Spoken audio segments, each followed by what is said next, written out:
Welcome to the Dan Good Show, everyone. Summer is closing, which means you have no excuse not to check out these new games. I wasn't going outside anyways, but enough of that. Here's your games to watch. I was born here, but I grew up on the outside. I spent years trying to get in. Why come back? I feel like we've seen plenty of new games in this third-person action-adventure genre that kind of have the Souls-like feel, but stick with me because I think Hell Is Us is really special. I played the demo for 2.5 hours a couple weeks ago, covers the whole first chapter. I was so impressed. The story follows Remy, a peacekeeper who sneaks into his childhood home of Hadia in search of his parents and finds a country embroiled in civil war and plagued by these mysterious creatures. Hollow Walkers have this very unique design. It's radically different from the world around you. I had a friend of mine call them textureless creatures, which I think is really appropriate. It's just a really freaky design in this dark, gritty world. Like I said at the top, this is a melee-focused action-adventure game. It kind of has that Souls-like feel with the melee combat, but not Souls-like. In addition to a variety of melee weapons, you also have this drone that is extremely helpful for causing distractions amongst the horde of enemies coming at you. In the demo, I got to use 2 different types of weapons, but there will be plenty more in the game. Something that stood out immediately to me is the different stat types between each weapon. So I had a big sword, and then I could switch in between 2 smaller axes, and I immediately noticed an attack speed difference, a damage difference. There was also a parry ability that was improved with the axes versus the sword, and both weapons leveled up individually. That ability to level up the weapon specifically is really intriguing to me, being able to focus in on a weapon that's more to your liking in order to improve it, as opposed to grinding a certain currency to level things up. I think the part that stands out the most with Hell Is Us to separate it from this new action wave of games is its story. The developers will tell you off the rip, this is an intentionally unguided story. That's what makes this experience really unique. You have the general concept. Remy snuck in, he's looking for his parents, and you're just kind of set off to go. So there's no map markers, you don't have something on your HUD that says go to this place, and you don't have a ping somewhere on the screen 100 yards away in order to pursue something. Your experience with the story, your experience with this world, you get out of it what you put in. It's up to you to have conversations with NPCs to find clues out in the world in order to have enough context for the world around you to figure out where you need to go next. To figure out where I was going, I had a conversation with an old man who told me to go north, follow the wind chimes, and a quest marker does not update. You need to pull out a compass, figure out where north is, and look for the wind chimes to guide your way. I was a little worried about this game not being so handholdy. Sometimes I need that. I loved this. I'm so glad I waited a little while to record this video because we basically got a shadow drop for Hollow Knight Silksong.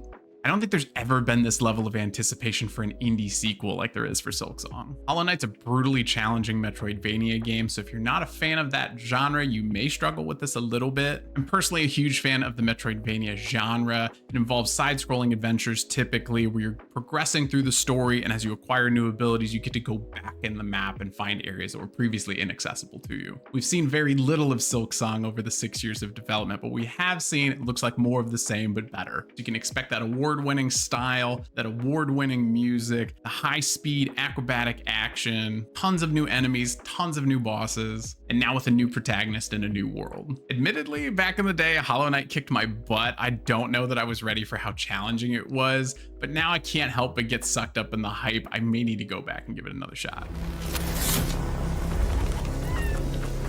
Are you glad to see me, friend? Bloober Team really made a name for themselves last year with the Silent Hill 2 remake. Now they're tackling a brand new original adventure. And while they're sticking with that survival horror gameplay, I love this new setting. In this world, an extinction level event called The Change happened in the 1980s. Now in the future, most of the world is a wasteland that's plagued by these nightmarish creatures. And as one of the travelers, it's our job to survive this wasteland, fend off against these monsters in order to find portals that can send us back to the 1980s, find critical people that didn't survive the change, bring them to the future to hopefully change things. I love survival horror, and I feel like we don't tackle the sci-fi angle enough. I'm a huge fan of the Dead Space franchise, and the developers even reference Dead Space as inspiration for their body horror and the monster designs. If you're a fan of survival horror, you probably know what to expect in terms of the gameplay, kind of a Resident Evil feel, or again, a Dead Space feel. I'm really interested in playing as the Traveler and doing this time jump back and forth, trying to change the future and survive these nasty monsters.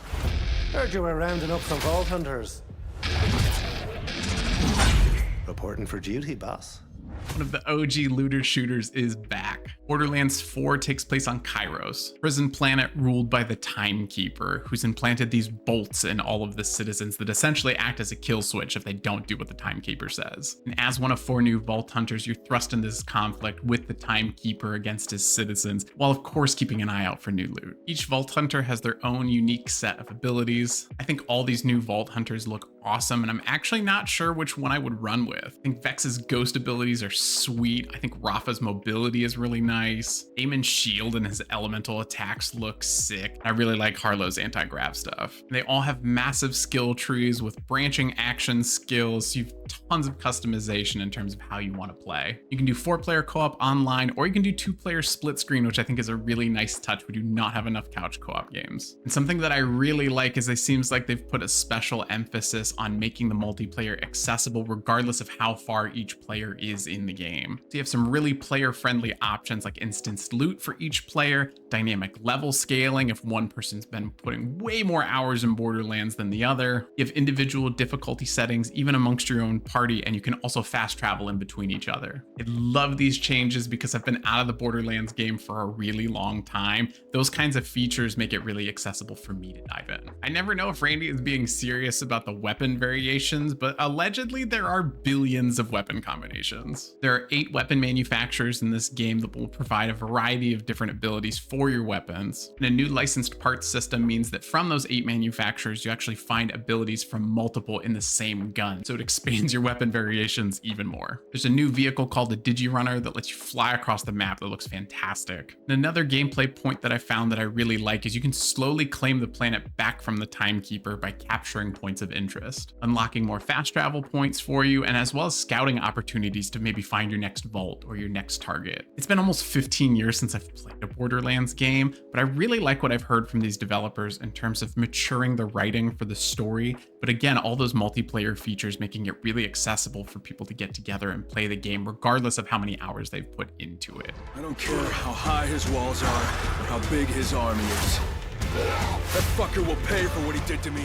Dying Light the Beast was originally planned as DLC for Dying Light 2, but over time development expanded to where this is now its own full-fledged title taking place in between Dying Light 1 and 2. Don't let that scare you off if you're interested in it and you haven't played 1 or 2. The developers have said, given the nature of this story, you're okay to dive in for the first time. Kyle Crane, the hero of the first game, is back, and after enduring years of experiments from the Baron, he's escaped and is now on a quest for vengeance. The Dying Light games are all about parkour, leaping from rooftop to rooftop, and using stealth to get through zombies and soldiers along the way. And while that's still here, Kyle also has this beast mode, an aftermath of the experiments from the Baron that's left him half man, half zombie. Beast mode improves his mobility and his strength is out of control, and you'll start to see a lot of melee combat in this mode. You can throw massive objects, go hand to hand with massive zombies. The transformation's really interesting and is critical to the narrative of this game of Kyle grappling with being half man, half monster. The Dying Light series has my favorite day-night cycle in all of gaming. During the day, zombies are a lot more subdued. This is when you want to explore, take on side quests. You can sneak around the zombies at this time, but at night, there is a genuine anxiety that washes over you. The zombies become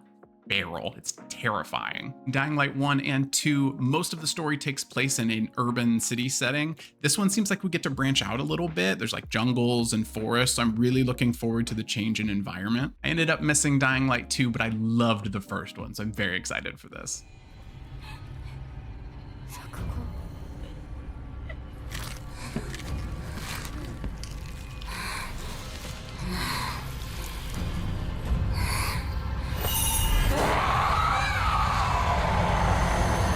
Silent Hill F is a new original story in the Silent Hill franchise in a totally new setting in 1960s Japan, and because of that requires no prior knowledge for the franchise. The story follows an ordinary high school girl whose town is engulfed in a mysterious fog, changing the world around her in disturbing ways. Now separated from her friends, our protagonist has to find them, escape from the town, and face her fears head on. It looks like there's a mix of exploring this town covered in fog and then also getting transported to these shrines, and the shrines look really interesting. interesting. If you're familiar with Silent Hill at all, I did play a fair bit of the Silent Hill 2 remake. You can see the inspirations very clearly here, but I like that they've pivoted the combat solely melee focused, and it looks like they've made a lot of improvements to that. You have some new abilities like perfect dodges that can slow down time, counter attacks. You can charge up a special attack. You can alternate between light and heavy attacks. I really like this. I really did not care for the early melee combat in the Silent Hill 2 remake, so I really like that they've made these tweaks for a more modern game. There's also a ton of replayability in Silent Hill F. Running the story over again will open up new story paths, introduce you to new bosses, new lore. I love this.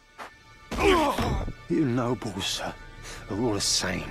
What do you think makes you so special? I've heard so many people hype up Final Fantasy Tactics over the years, so I am psyched to check out the remaster. I'm a huge fan of Final Fantasy and Fire Emblem. This just seems like a match made in heaven for me. In this story, after a 50-year war, the king passes from illness and his 2-year-old son inherits the throne. A rivalry emerges for the position of regent between two war heroes, deciding who gets to watch over the kingdom until the 2-year-old comes of age. And this rivalry between regions is what sets up this story, the War of the Lions. Final Fantasy Tactics is a tactical combat game, so you think of games like Fire Emblem or Advance Wars, this top-down view with the grid where you're making combat decisions in a turn-based setting. The nice Final Fantasy spin on it to me is the use of the job system. There are 20 unique jobs for your heroes to master, and once they've done so, they can switch between them at will. You'll see some classic Final Fantasy stuff like the White Mage, the Black Mage, the Geomancer, the Dragoon, all of that stuff is there. The enhanced version has improved graphics and fully voiced dialogue. There's also some new additions like an easier difficulty mode if you're maybe new to tactical combat but you really want to check out more Final Fantasy.